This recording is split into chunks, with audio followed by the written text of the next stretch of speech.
জান্নাতের মধ্যে সবচেয়ে বড় নিয়ামত হলো রুইয়াতে বারি, আল্লাহ তাআলার দিদার। এই জন্য আল্লাহ জান্নাত আরশে আজিমের কাছে রাখছে, বান্দা তোরে বড় ভালোবাসি রে, এই জন্য তোকে আমার কাছে রাখছি, সকালে একবার বিকালে একবার আমি তোর সাথে দেখা করব। এই শিক্ষার সিলেবাস শুরু হয় জন্মের সাথে সাথে ডাইন কানে আজান দিয়া, আর জান্নাতে পর্যন্ত চলে। মাঝখানে একটা না বললে একবার মাকরু মাকরু দেখাতে না, মাঝখানে একটা বলি। আবু দাউদ শরীফের হাদিসে আসছে, একদিন নবী ওয়াজ করতেছেন, আল্লাহুম্মা সাল্লি আলা মুহাম্মাদিন ওয়া আলা আলি মুহাম্মাদ কামা সাল্লাইতা আলা ইব্রাহিম ওয়া আলা আলি ইব্রাহিম ইন্নাকা হামিদুম মাজিদ। আল্লাহুম্মা বারিক আলা মুহাম্মাদিন ওয়া আলা আলি মুহাম্মাদ কামা বারাকতা আলা ইব্রাহিম ওয়া আলা আলি ইব্রাহিম ইন্নাকা হামিদুম মাজিদ। আলহামদুলিল্লাহ সুম্মা আলহামদুলিল্লাহ। আমি আমার আলোচনার শুরুতে আল্লাহ তাবারক ওয়া তাআলার শুকরগুজার হচ্ছি যে মহান বারী তাআলা আমাদের সকলকে এই মুহূর্তে দুনিয়ার সকল ব্যস্ততার থেকে ফারেক করে একটি দ্বীনি পরিবেশে, দ্বীনি মজমায় দ্বীনের কথা বলার শোনার স্বার্থে আমাদেরকে সমবেত হওয়ার সুযোগ করে দিলেন। শুকরান, সকলেই বলি আলহামদুলিল্লাহ। হাজার লাখো দরুদ ও সালাম নাজিল হতে থাকুক দয়াওয়ালা নবী, মায়াওয়ালা নবী, উম্মতের কান্ডারি নবী, সাইয়্যিদুল আম্বিয়া নবী, রাহমাতাল লিল আলামিন নবী জনাব মুহাম্মদুর রাসূলুল্লাহ সাল্লাল্লাহু আলাইহি ওয়াসাল্লাম। তৃতীয় পর্যায় আজ 14 জানুয়ারি 2025 ইংরেজি মোতাবেক রোজ মঙ্গলবার বাইতুল আকসা জামে মসজিদের উদ্যোগে আয়োজিত বার্ষিক ওয়াজ মাহফিলের সম্মানিত সুযোগ্য সভাপতি মহোদয়, আমার শ্রদ্ধাভাজন ব্যক্তি, বর্তমান সময়ের সবচেয়ে দামি মানুষ, এ জাতির শ্রেষ্ঠ সন্তান হযরত উলামায়ে কেরাম, মঞ্চভূমিষ্ঠ পিতৃতুল্য মুরব্বিয়ান ইজাম, সমসাময়িক বন্ধুতুল্য যুবক ভাইরা, পর্দার অন্তরালে আবেদা জাহেদা সম্মানিতা আমার মা ও বোনেরা, আমি সকলকে আন্তরিক মোবারকবাদ জ্ঞাপন করছি। সম্মানিত হাজিরিন, আমি কালামে হাকিম থেকে আপনাদের পরিচিত একটা সূরার পর পর কয়েকটি আয়াতে কারিমা তিলাওয়াত করেছি। আমার আল্লাহ যদি আমাকে সুযোগ করে দেন, তৌফিক এনায়েত করেন, তিলাওয়াত কিন্তু আয়াত থেকে কিছু কথা বলে মাইকটা ছেড়ে দেব ইনশাআল্লাহ। যিনি শেষে বয়ান করেন তার কোনো লিমিট থাকে না, তার কোনো নির্দিষ্ট টাইম থাকে না। আমাকে আজকে বলা হয়নি যে আপনি রাত 3টার মধ্যে শেষ করবেন অথবা 12টার মধ্যে শেষ করবেন। আমি আপনাদেরকে টাইমটা বলে দিচ্ছি। আমার মঞ্চ থেকে যদি একটা পাবলিক উঠে, আমি মনে করব বেচারা আমারে হলুদ কার্ড দেখাইছে। বুঝতে পেরেছেন? 2টা লোক উঠে যাবেন, আমি মনে করব 2টা হলুদ কার্ড খাইছে। 3টা লোক উঠে যাবেন, আমি সাথে বয়ান শেষ করে দেব ইনশাআল্লাহ। অতএব আপনারাই সিদ্ধান্ত নেবেন কয়টা পর্যন্ত বয়ান চলবে। ঠিক আছে না ভাই? আমি এক্ষুনি আয়াতের দিকে চলে যাব। তবে 30 বছর তো হয় মাইকে কথা বলি, একটা আইডিয়া আছে। চেহারা দেখলেই বুঝে নিব যে আপনারা আর নিচ্ছেন না, তখন আমিও আর আপনাদেরকে দিচ্ছি না। বুঝতে পেরেছেন? এটা বুঝেবেন। আগেই ছুটি নিয়ে উনি যে ভাব দেখছে, আগেই ছুটি নিতেছে।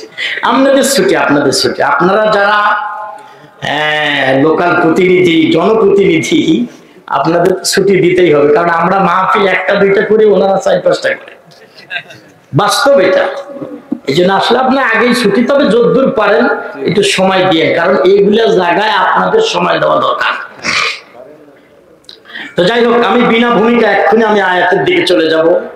পরিশ্রমের মানুষ, মেহনতের মানুষ, আপনার অনেক শ্রম দিয়ে অনেক সময় থেকে বসে আছেন, এক্ষুনি আমি আয়াতের দিকে চলে যাব।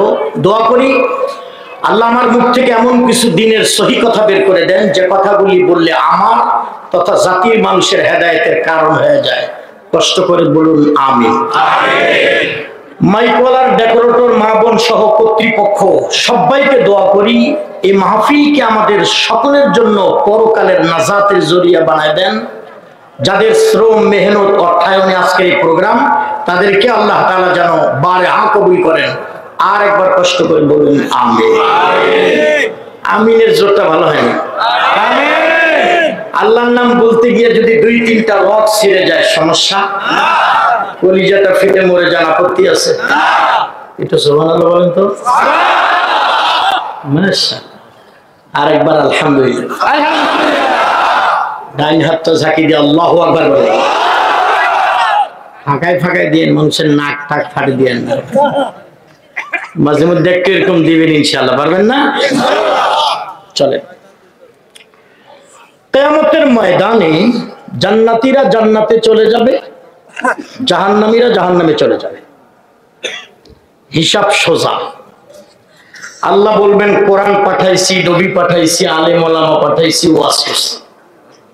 ভালো কাজ ভালো লাগছে, মসজিদ ভালো লাগছে, বাবা মার খেদমত ভালো লাগছে, জান্নাতে যাও। ভালো কাজ ভালো লাগে নাই, জাহান্নামে যাও।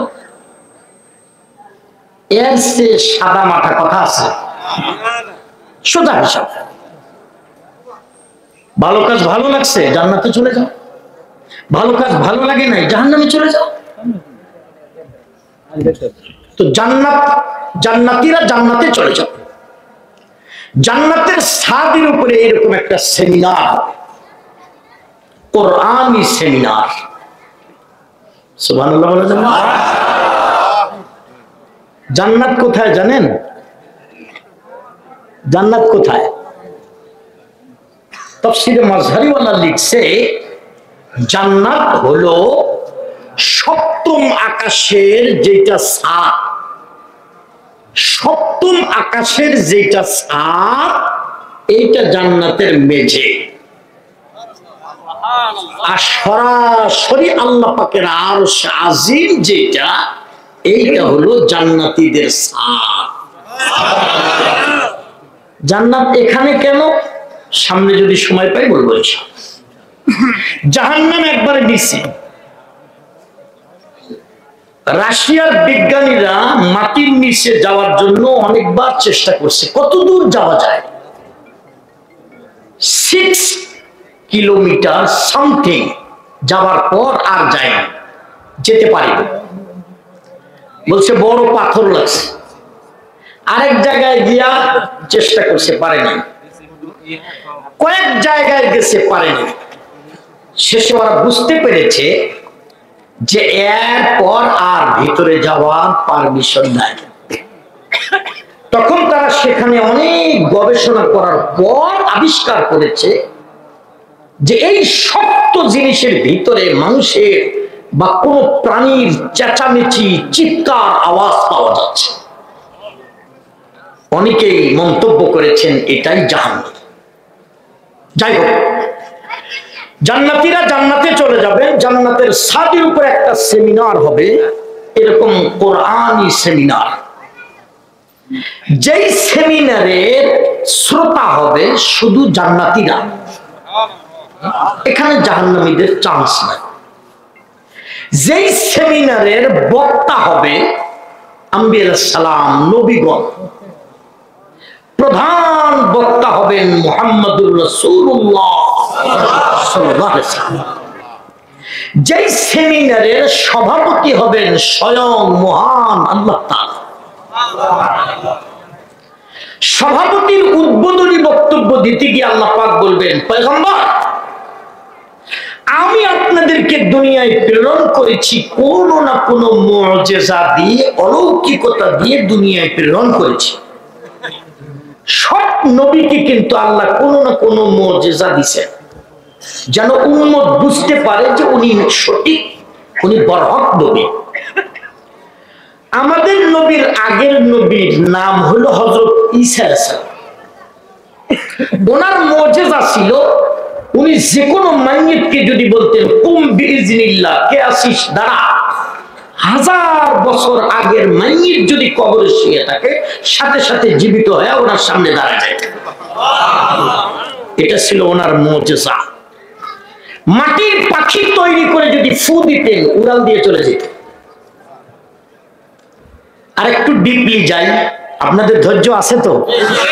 আচ্ছা, হযরত ঈসা আলাইহিস সালাম একদিন এক সফরে বের হয়েছে,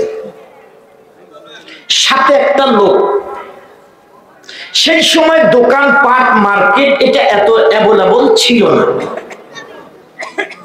তো হযরত ঈসা আলাইহিস সালামের সাথে একটা লোক, সাথে করে 3টা রুটি। নবী আর উনি, লোক 2 জন, রুটি 3টা। তো সফর করতে করতে যখন বের হয়েছেন, সফরের এক পর্যায়ে হযরত ঈসা আলাইহিস সালাম সফর করে শ্রান্ত হওয়ার পরে বলতেছেন, ভাই রুটি বের করো। হয়েছে ভাইয়া, হয়েছে, রুটি বের করো। তো রুটি বের করছেন, নবী একটা খাইছেন, ওনাকে একটা দিছেন, অবশিষ্ট কয়টা আছে? একটা। তা নবী বলতেছেন থাক, এটা থাক, আমি নদী থেকে পানি পান করে আসি। তো নদী থেকে পানি পান করে আসার পরে দেখতেছে অবশিষ্ট রুটিটা নাই। তা নবী জিজ্ঞেস করলেন, রুটি রে? কয় হুজুর আমি জানি না। জানোস না? কয় না। কয় ঠিক আছে। নবীরা সবচেয়ে ভদ্র মানুষ হয়ে থাকে, অনেস্ট ম্যান, ঝগড়াতে না। তা বলছে ঠিক আছে চলো। আবার যেতে যেতে যেতে যে অনেক দূর পর্যন্ত যাওয়ার পরে আবার ক্ষুধা লাগছে, রুটি তো নাই, কি খাবে? দেখতেছে উটনির পিছে পিছে তার বাচ্চা যাচ্ছে, ডাক দিছে, এই উটনির বাচ্চা এদিকে আয়। নবীর ডাকে সাড়া দিছে, সাথে সাথে উটনির বাচ্চা হাজির হয়ে গেছে। এদের জবটব কইরা রান্না বাড়ি কইরা খায়া হাড় হাড্ডি যেগুলো ছিল এগুলারে বলছে যা, এখন আল্লাহর হুকুমে জীবিত হয়ে তোর মার সাথে চলে যা। সাথে সাথে জীবিত হয়ে উটনির বাচ্চা জঙ্গলে চলে গেছে। তো নবী বলতেছেন, ভাই ওই আল্লাহ সাক্ষী, যেই আল্লাহ এই উটনিকে হাড় হাড্ডি থেকে জীবিত করে পাঠায় দিল, ওই আল্লাহ সাক্ষী, বলো তো রুটিটা কই? রুটিটা কই? কই হুজুর আমি জানি না তো, আমনে খালি আমার রুটি রুটি রুটি রুটি কোন জানি না। সোরের মায়ের বড় গলা। নবী বলছেন আচ্ছা আচ্ছা আচ্ছা ঠিক আছে চলো। আবার কিছু দূরে গেছেন, যাবার পরে দেখতেছেন নদী, নৌকা নাই। নবী ওনার হাত ধরে পানির উপর দিয়ে হেঁটে হেঁটে ওই পারে যাওয়ার পরে আবার বলতেছেন, আচ্ছা ওই আল্লাহ সাক্ষী, যেই আল্লাহ তোমাকে আমাকে নৌকাবিহীন পার করে দিল, ওই আল্লাহ সাক্ষী, বলো তো রুটিটা কই? রুটিটা কই? কই হুজুর আমনে খালি আমার রুটি রুটি কোন? আমি জানি না, আমি দেখি নাই, আমি আমনে রুটি দেখি নাই। তো নবী চিন্তা করছেন যে এক যেই জিন ধরছে, আরো বড় শক্ত চূড়া না পড়লে এই জিন ছাড়বে না। ঠিক আছে ঠিক আছে চলো। যেতে যেতে যেতে মরুভূমির মাঝখানে অনেক বালু, নবী নিজ হাতে স্তূপ করলেন। স্তূপ করার পর আল্লাহর কাছে দোয়া করলেন, আল্লাহ এই বালুগুলাকে তুমি সোনা বানিয়ে দাও। নবীর দোয়া কবুল হয়ে গেছে, সাথে সাথে বালু সোনা হয়ে গেছে। যারা যারা সুবহানাল্লাহ কয় নাই, ওরা মনে হয় সকালে একবার বিকালে একবার বালুগুলা সোনা বানান। কথা কইলেন না? সুবহানাল্লাহ জোরে বলেন। নবী 3টা ভাগ করছেন, 3টা বন্টন করছেন। 3টা বন্টন করার পর বলতেছেন, সাথী একটা আমার, আর একটা তোমার, আর একটা ওই যে রুটি হারাইছে ওই রুটিওয়ালা। ওই হুজুর রুটি তো আমি খাইছি।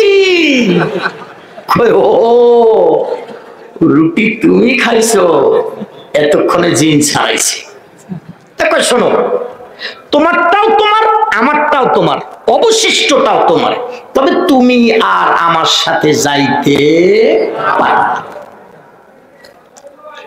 ভদ্রলোক সবগুলা স্বর্ণ বস্তার মধ্যে করে নিয়ে কোনো মতো শ্রীপুরের মোড়ে গেছে। দুইজন ডাকাইতের সাথে দেখা, জান দিবি না মাল দিবি?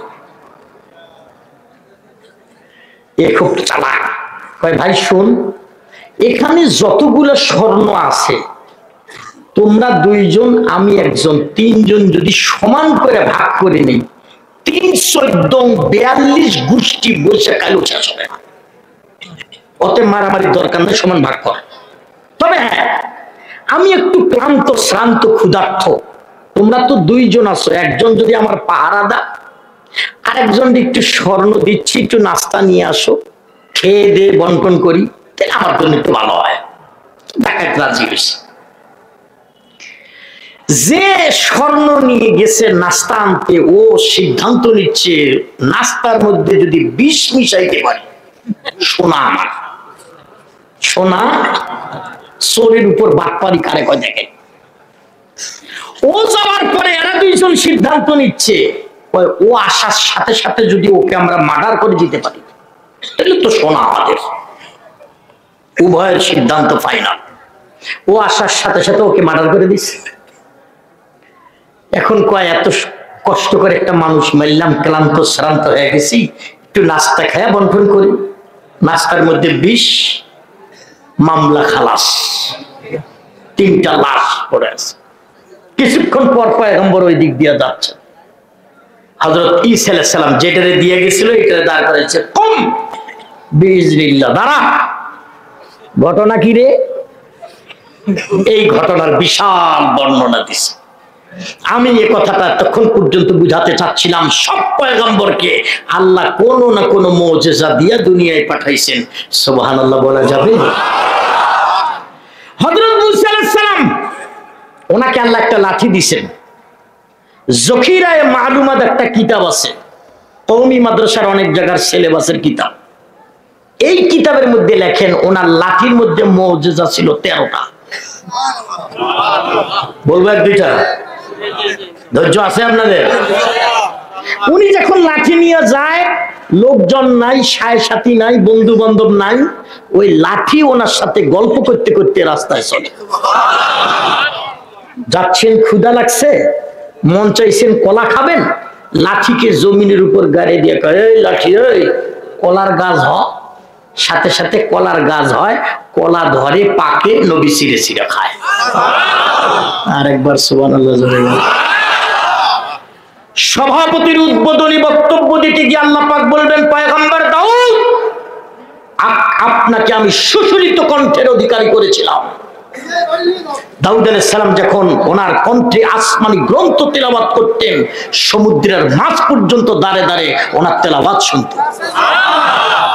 পয়গম্বর, আজকে আপনি কালামে হাকিম থেকে একটা সূরা পড়েন। পয়গম্বর দাউদ আলাইহিস সালাম সূরা তাহা তেলাওয়াত করবেন। আমার আল্লাহ বলবেন, নবী, আমি আপনাকে টার্গেট করে কোরআন নাযিল করেছিলাম, আজকে আপনি এই কালামে হাকিম থেকে একটা সূরা পড়েন। আমাদের নবী সূরা ইয়াসিন তেলাওয়াত করবেন। এরপর আল্লাহ বলবেন, এ বেটা, এ কোরআন তো আমি নাযিল করেছিলাম, আজকে আমি তোদেরকে সূরাতুর রহমান তেলাওয়াত করেছিলাম। আমার আল্লাহ সূরাতুর রহমান তেলাওয়াত করে শোনাবেন। আর রহমান বলে শুরু করবেন না, উনি শুরু করবেন, আনার রহমান, আমি ওই রহমান যেই রহমানের নামে তোমরা এতদিন পর্যন্ত এই কিতাব তেলাওয়াত করেছি। আমার আল্লাহ বলবেন, আনার রহমান আল্লামাল কুরআন খালাকাল ইনসান আল্লামাহুল বায়ান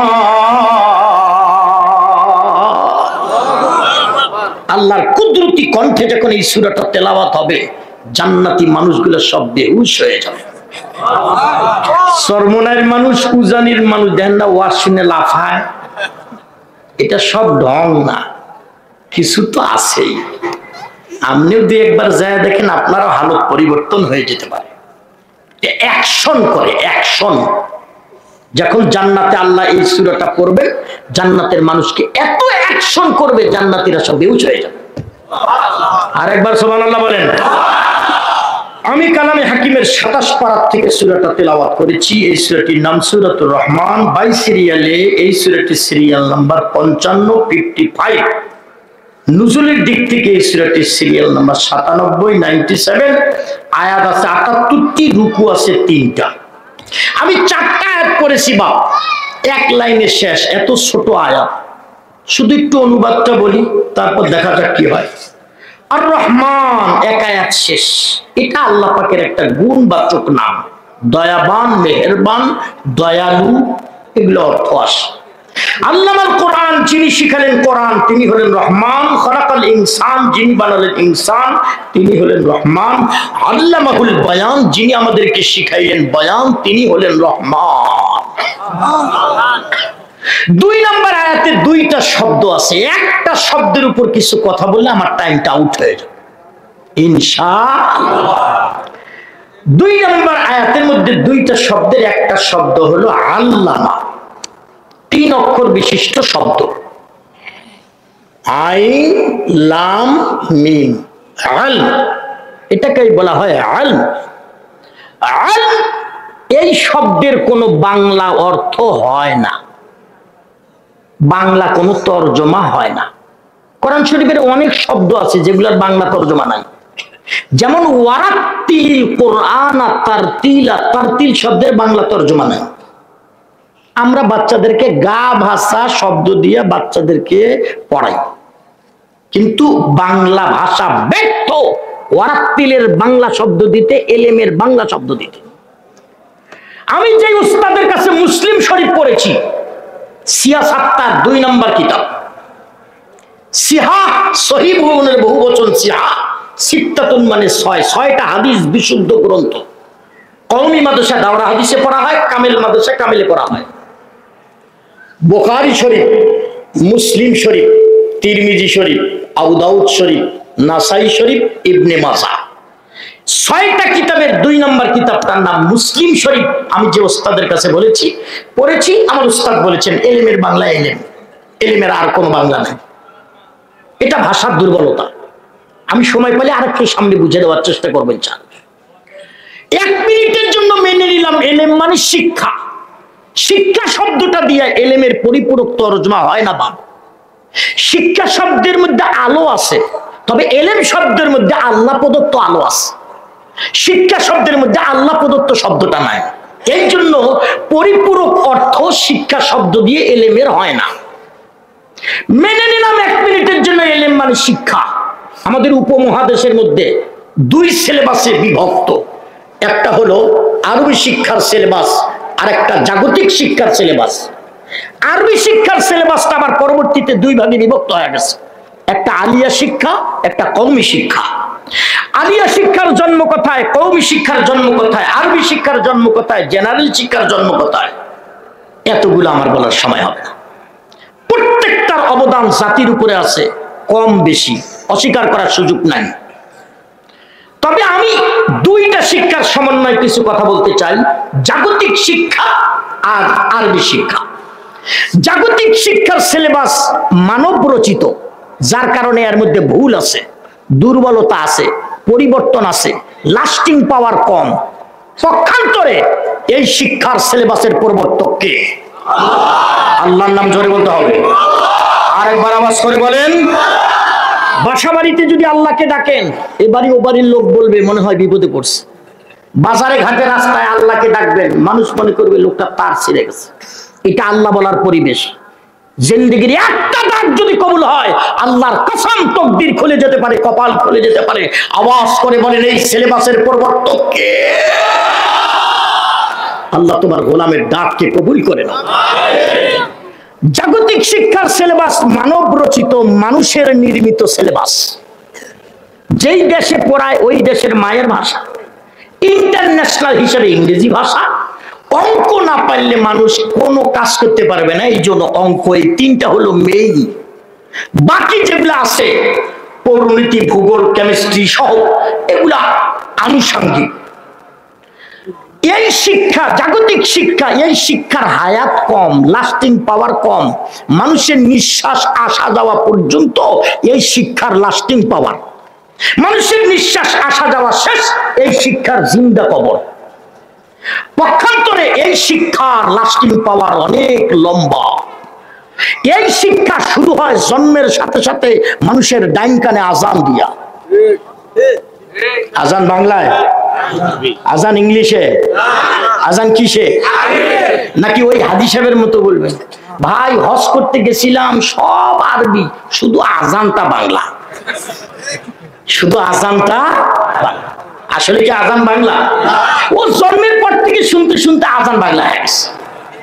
এই শিক্ষা শুরু হয় জন্মের সাথে সাথে ডাইন কানে আজান দিয়া।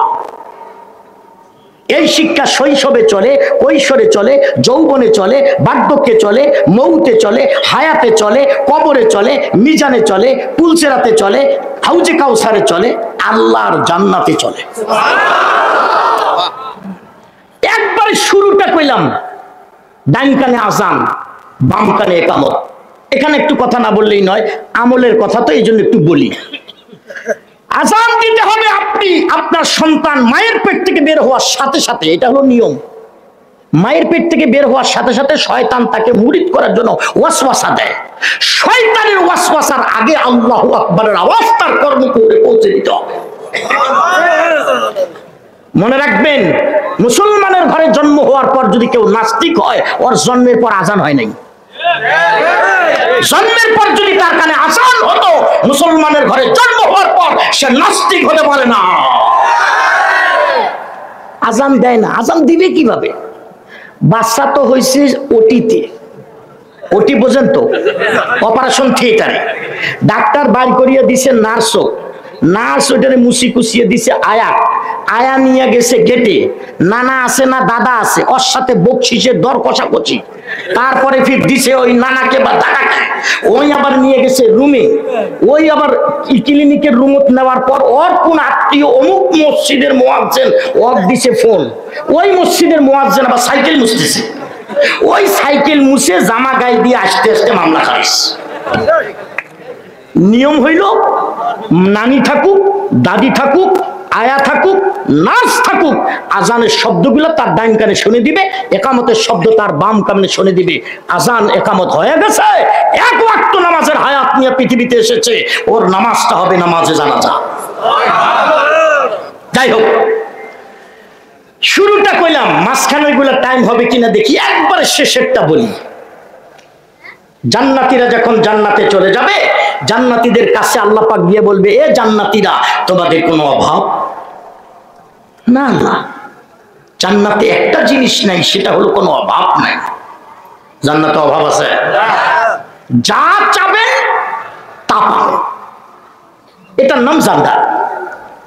মদিনার কিছু সাধারণ পাবলিক বলতেছে, হুজুর হুজুর আমরা তো এরকম কিছু জিনিস খাই, আমাদের সমাজে মানুষ কিছু আছে না, গুল খায়, বিড়ি খায়, তামাকের পাতার মধ্যে চুন লাগায় হাতে ডলি খৈনি বানায়, কথা হয় না, মানে না না মানে। তো মদিনার কিছু সাধারণ লোক জিজ্ঞেস করতেছে, হুজুর জান্নাতে কি এগুলা আমাদেরকে দিবে না? না দিলে তো জান্নাতে আমাদের আরাম হবে না। নবী বললেন, কসম এত নোংরা খাবার চাহিদা তোমাদের জান্নাতে হবে না, যদি তোমাদের হয় আল্লাহ দিবে। সুবহানাল্লাহ বলেন। সাধারণ আর কিছু লোক এসে হাল কৃষি করা মদিনার কিছু লোক এসে বলতেছে, হুজুর নবীকে বলতেছে, হুজুর আল্লাহ জান্নাতে কিছু জমি জমা দিবে না আমাদেরকে, আমরা একটু হাল কৃষি করব।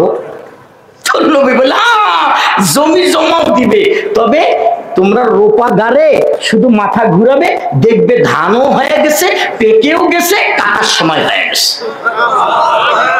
সুবহানাল্লাহ। কাল কম, আমি আজ ওয়াজ করি যাই, কাল সুবহানাল্লাহ বলেন। আর একটু জোরে বলুন। জান্নাতীরা তোমাদের কোনো অভাব না, আল্লাহ না, কোনো অভাব নাই। ওয়াদাল্লাহুল হক, তোমার ওয়াদা সত্য আল্লাহ। আমার কাছে কিছু চাহিদা থাকলে বলো। তো সাধারণ পাবলিক কি বলবে? আল্লাহ একটা আম দাও, আল্লাহ একটা আম দিবে। আল্লাহ একটা লিচু দাও, আল্লাহ একটা লিচু দিবে। কি চান বেটা? আল্লাহ কি চাম, সব তো আছে, একটা আপেল দাও, আল্লাহ একটা বড় আপেল দিবে। আপেল ফাটায় দেখবে আপেলের ভিতর লাল টুকটুকে বউ বসে আছে।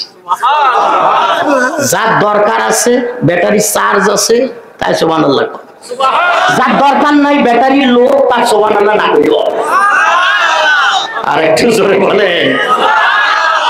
আবার আল্লাহ জিজ্ঞেস করবে কি চাও? তখন সাধারণ পাবলিক এই শিক্ষায় শিক্ষিত আলেম ওলামাদের কাছে যাবে। হুজুর, আপনি আমাদের মহল্লার মসজিদের ইমাম ছিলেন গো, আপনি আমাদের মাদ্রাসার বড় হুজুরা ছিলেন, একটু মশওয়ারা দেন, একটু পরামর্শ দেন। আল্লাহ কয় কি চাও, কি চাও, কি চাও হুজুর, একটু বুদ্ধি দেন, একটু মশওয়ারা দেন, পরামর্শ দেন। আলেম ওলামারা সাধারণ পাবলিককে বুদ্ধি দেবে। মিয়া বোঝো না, আল্লাহর গিয়া কও আল্লাহ, জানুয়ারি মাসের কনকনে ঠান্ডা পানি দিয়ে উজু করেছিলাম, দামি কপালটা মসজিদের ঠান্ডা মেঝেতে লাগায়া সুবহান রাব্বিয়াল আলা বলে তুমি আল্লাহর প্রশংসা করেছিলাম। আল্লাহ গো, জান্নাত দেখছিলাম না, জাহান্নাম দেখছিলাম না, হাউজে কাউসার দেখছিলাম না, পুলসিরাত দেখছিলাম না গো আল্লাহ। আজকে সব দেখেছি, আজকে সব দেখে ফেলেছি আল্লাহ, কিন্তু তোমারে তো দেখলাম না আল্লাহ। তুমি কেমন, তোমারে তো দেখলাম না আল্লাহ। তোমাকে আমরা দেখতে চাই আল্লাহ, তোমাকে আমরা দেখতে চাই।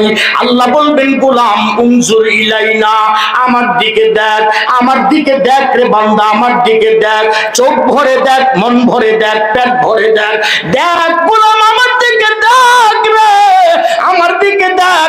70,000 নূরের পর্দা সরায়া ওই দিন আল্লাহ তার অরিজিনাল চেহারাটা বান্দাদের সামনে যখন তুলে ধরবে, বান্দা আল্লাহর দিকে দেখতে থাকবে, আল্লাহ বান্দার দিকে দেখতে থাকবে, উভয়ের দিকে দেখা দিকে হতে থাকবে।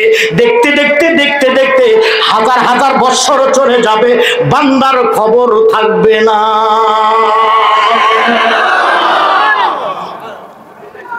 জান্নাতের মধ্যে সবচেয়ে বড় নিয়ামত হলো রুইয়াতে বাড়ি, আল্লাহ তাআলার দিদার। এই জন্য আল্লাহ জান্নাত আরশে আজিমের কাছে রাখছে। বান্দা তোরে বড় ভালোবাসি রে, এই জন্য তোকে আমার কাছে রাখছি, সকালে একবার বিকালে একবার আমি তোর সাথে দেখা করব। এই শিক্ষার সিলেবাস শুরু হয় জন্মের সাথে সাথে ডাইন কানে আজান দিয়া, আর জান্নাতে পর্যন্ত চলে। মাঝখানে একটা না বললে একবার মাকরু মাকরু দেখাতে না, মাঝখানে একটা বলি। আবু দাউদ শরীফের হাদিসে আসছে, একদিন নবী ওয়াজ করতেছেন। এই ওয়াজ কিন্তু আজকে শুধু আমরা করি তা না, এই ওয়াজ আদি যুগ থেকে চলে আসছে, আর কিয়ামত পর্যন্ত চলতেই থাকবে। এই ওয়াজ ঠেকানো যাবে না, বাধা দেওয়া যাবে না। বাধা দিলে আপনি ডিনার্ট হবেন, আপনি নষ্ট হবেন, আপনি চলে যাবেন, ওয়াজ তার জায়গায় থাকবেই থাকবে। নবী ওয়াজ করতেছেন, এক সাহাবী দাঁড়াইছেন, হুজুর কিয়ামতের দিন তো crore crore million billion trillion মানুষ, এত মানুষের মধ্যে আমরা আপনাকে কোথায় পাবো হুজুর? নবী বললেন, সাহাবায়ে কেরাম আমাকে 3 জায়গায় তালাশ করবা, 3 জায়গার কোন এক জায়গায় আমার সাথে তোমাদের মোলাকাত হয়ে যাবে। হুজুর কোথায়? 1 নাম্বার হলো আমি মিজানের পাল্লার পাশে দাঁড়িয়ে থাকবো। আমার উম্মতের নেকি বদি ওজন করার সময় কারো যদি নেকের পাল্লা হালকা হয়, ও সারা জীবন যে আমার প্রতি দরুদ শরীফ পড়ছে এটা আমার পকেটে থাকবে। আমি পকেট থেকে একটা সিরকুট যখন তার নেকের পাল্লায় তুলে দেব, সাথে সাথে ওর নেকের পাল্লাটা ভারী হয়ে যাবে। এখানে আমাকে তালাশ করে পাবা, এখানে যদি না পাও আরেক জায়গা আছে। 2 নম্বর আরেকটা জায়গা হলো আমাকে আল্লাহ একটা কাউসার দান করবেন। ইন্না আ'তাইনাকাল কাউসার ফাসাল্লি লিরাব্বিকা ওয়ানহার ইন্না শানিআকা হুয়াল আবতার। সাহাবীরা রে, আমার আল্লাহ আমাকে একটা কাউসার দান করবে। জান্নাত থেকে বেরিয়ে আসা একটা নহরের নাম কাউসার, যেই কাউসারের মধ্যে আকাশে তারকার যে সমপরিমাণ পেয়ালা দিয়া যেই কাউসার সুসজ্জিত থাকবে। সাহাবীরা রে, ওই দিনের কাউসারের এক পেয়ালা পানি আমার কোন উম্মত যদি পান করে 50,000 বছর পর্যন্ত বিচার কাষ্ঠরিতে দাঁড়িয়ে থাকলেও কাউসার পান করা উম্মতের ক্ষুধা পিপাসা স্পর্শ করবে না।